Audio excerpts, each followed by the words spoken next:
இரவு நேரத்துக்கு பிறகு சாப்பிடுறீங்களா? அது உங்க உடலுக்கு நல்லதில்லைன்னு தெரியுமா?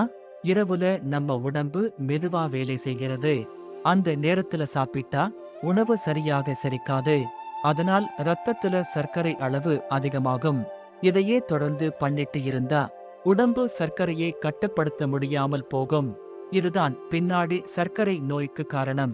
இரவில் சாப்பிட்டு உடனே தூங்கிட்டீங்கன்னா சக்தி எரியாது. அது கொழுப்பாக சேமிக்கப்படும். இதனால் உடல் எடை அதிகரிக்கும்.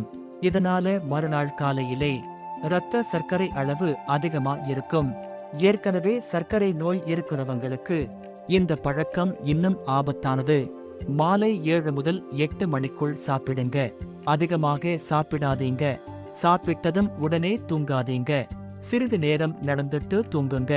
இந்த மாதிரி சின்ன மாற்றங்கள் நம்ம குடும்பத்தோட உடல் நலத்தை பாதுகாக்கும். இது உங்களுக்கு பயனுள்ளதாக இருந்தா நம்ம குடும்ப சேனலை பதிவு பண்ணுங்க. இந்த வீடியோவை உங்க குடும்பத்தாருக்கும் நண்பர்களுக்கும் பகிருங்க.